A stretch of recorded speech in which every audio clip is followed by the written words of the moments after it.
Episode की शुरुआत में हम लोगों को एब्रोबेटिक सिल्की दिखाई जाती है, जो कि ओकारू और बाकी के लोगों से कहने लगती कि तुम लोगों ने मेरी आयरा को मुझसे छीन लिया। जिस सभी के चलते वो इन लोगों के ऊपर अटैक करने लगती है। साथ ही वो आयरा को भी फिर से मांगने लगती है, जिसके चलते ओकारू आयरा को लेकर वहाँ से भागने लगता है और वो मोमो से पूछने लगता है कि आखिर इस लड़की का करना क्या है। लेकिन मोमो सिर्फ उसे भागते रहने को कहने लगती है, लेकिन ओकारू उसे बताने लगता है कि इस जगह पर ज्यादा जगह नहीं है, जिस वजह से वो ज्यादा तेज नहीं भाग सकता। लेकिन तभी इन लोगों के नजदीक एब्रोबेटिक सिल्की आ जाती है, जो कि मोमो को उठाने के साथ ही उसे दूर फेंक देती है। साथ ही अब वो ओकारू से आयरा को वापस मांगने लगती है, लेकिन ओकारू उसे इग्नोर करते हुए भागने लगता है, जिस वजह से एब्रोबेटिक सिल्की उसके ऊपर और भी ज्यादा खतरनाक हमले करने लगती है। एब्रोबेटिक सिल्की ओकारू से कहने लगती है कि वो उसके एब्रोबेटिक से नहीं बच सकता, और इतना कहने के साथ ही वो ओकारू को जोर की लात दे मारती है, जिस वजह से ओकारू के साथ साथ आयरा भी नीचे गिर जाती है। एब्रोबेटिक सिल्की कहने लगती है कि भले ही आयरा को उसे मॉम नहीं कहना, लेकिन फिर भी वो उसके साथ रहना चाहती है,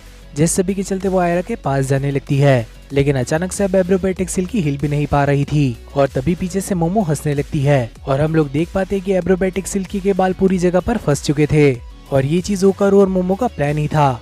लेकिन एब्रोबेटिक सिल्की इन लोगों से कहने लगती है कि तुम्हारे इन पचकाने प्लान से मैं नहीं हारने वाली, जिस वजह से अब एब्रोबेटिक सिल्की अपने बालों को छुड़ाने की कोशिश करने लगती है। लेकिन तभी मोमो उसके पैर पकड़ने के साथ ही उसे नीचे गिरा देती है, जिसके चलते मोमो ओकारू से कहने लगती है कि तुम्हें फुल थ्रॉटल पर भागना होगा। लेकिन ओकारू मोमो को बताने लगता है कि उसे तो ऐसा करना आता ही नहीं। एलियन से लड़ते समय वो काफी ज्यादा डेस्परेट था, और टर्बो ग्रैनी से लड़ते समय वो सिर्फ भागने की सोच रहा था। लेकिन मोमो गुस्सा होते हुए ओकारू से कहने लगती है, मैं तुम्हें यहाँ से भागने को नहीं कह रही, बल्कि तुम्हें एब्रोबेटिक सिल्की की तरफ जाते हुए उसे जोर की लात मारनी है। और इन दोनों की बहस के चक्कर में एब्रोबेटिक सिल्की ही इन लोगों के ऊपर अटैक कर देती है। लेकिन मोमो यहाँ पर अपने आप को और ओकारू को बचा लेती है, जिसके चलते मोमो ओकारू को जल्दी करने को कहने लगती है। लेकिन तभी एब्रोबेटिक सिल्की उसके ऊपर अपने बालों से अटैक कर देती है, लेकिन ओकारू ट्रांसफॉर्म होने के साथ ही उससे बचा लेता है। ओकारू काफी ज्यादा स्पीड के साथ एब्रोबेटिक सिल्की को एक लात मार देता है, जिस वजह से एब्रोबेटिक सिल्की बिल्डिंग के बाहर जाकर गिरती है, जिसके चलते मोमो ओकारू से कहने लगती है, फुल थ्रोटल सचमुच में कमाल की चीज है। अगर तुम इस चीज को सही से इस्तेमाल करना सीख गए तो तुम इसके अटैक से बच जाओगे। लेकिन ओकारू मोमो से कहने लगता है कि उसे काफी ज्यादा दर्द महसूस हो रहा है। लेकिन तभी वहाँ पर टर्बो ग्रैनी आ जाती है, जो कि कहने लगती है, तुम्हारे पास मेरी पावर है और तुम सिर्फ इतना ही कर सकते हो। और मोमो अब टर्बो ग्रैनी से पूछने लगती है कि आखिर इन लोगों को अब क्या करना चाहिए। क्या इन लोगों को अब साइको को बुलाने के साथ ही उसका एक्सोर्सिज्म कर देना चाहिए।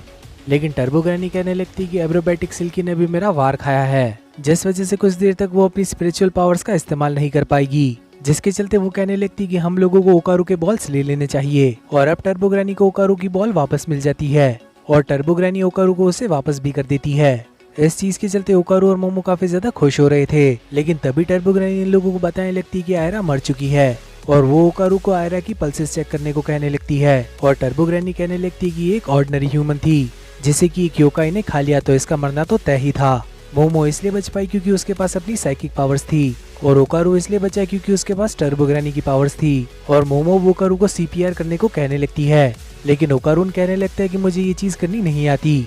और मोमो कहने लगती है कि अगर वो कोशिश करे तो वो डायरेक्ट आयरा के हाथ पर मसाज कर सकती है, जिसके चलते मोमो बिल्कुल ऐसा ही करने लगती है। लेकिन टर्बो ग्रैनी कहने लगती कि वो अब सिर्फ एक मांस का टुकड़ा है, क्योंकि उसने अब धड़कना बंद कर दिया है। लेकिन अब मोमो टर्बो ग्रैनी के ऊपर ही चिल्लाने लगती है, और मोमो ओकारू को सांस देने को कहने लगती है। और फिर मोमो टर्बो ग्रैनी को एम्बुलेंस को कॉल करने को कहने लगती है, क्योंकि उसके पास मीको का फोन था। और टर्बो ग्रैनी भी उसकी बात मान लेती है। और तभी इन लोगों के पीछे से एब्रोबेटिक सिल्की उठ खड़ी होती है, जिसे देख ओकारू कहने लगते कि वो उसे संभाल लेगा, साथ ही मोमो अपना काम करती रहे। लेकिन एब्रोबेटिक सिल्की कहने लगती कि ये सब करने से आयरा वापस नहीं आने वाली। और एब्रोबेटिक सिल्की इन लोगों से कहने लगती है कि तुम लोग मेरा ऑरा उसे दे दो। ऑरा ऑर्गेनिजम्स के लिए बैटरी की तरह काम करता है, और आयरा का ऑरा पूरी तरह से खत्म हो चुका है। लेकिन मोमो को यहाँ पर एब्रोबेटिक सिल्की की बातों पर विश्वास नहीं हो रहा था, और मोमो उससे कहने लगती है कि तुम इसे फिर से खा लोगी। लेकिन एब्रोबेटिक सिल्की उसे बताने लगती कि वो अब किसी को नहीं खा सकती, और अगर इन लोगों को उसकी बात पर विश्वास नहीं है तो वो इसके सर को क्रश कर सकते हैं। और टर्बो ग्रैनी भी कहने लगती कि बिना ऑरा के आयरा ऐसे ही रहने वाली है। लेकिन मोमो को भी उसकी बातों पर विश्वास नहीं हो रहा था, जिसके चलते मोमो कहने लगती कि अगर उसने कुछ भी उल्टा सीधा किया तो वो उसका सर क्रश कर देगी। और मोमो ओकारू को फुल थ्रोटल में रहने को कहने लगती है, जिसके चलते ओकारू भी यहाँ पर तैयार खड़ा था, जिसके चलते मोमो सिल्की से पूछने लगती कि आखिर वो आयरा को अपना ऑरा कैसे देगी। और सिल्की कहने लगती कि इस चीज के लिए उसे मोमो की जरूरत पड़ेगी, जिसके अंदर मोमो इन दोनों के ऑरा को सिंक्रोनाइज कर दे। और मोमो बोकारो से सिल्की के ऊपर नजर रखने को कहने लगती है, जिसके चलते मोमो उन दोनों का ऑरा सिंक्रोनाइज करने लगती है, जिस सभी के चलते हम लोगों को सिल्की की बैक स्टोरी दिखाई जाती है। बात तब की है जब सिल्की जिंदा हुआ करती थी।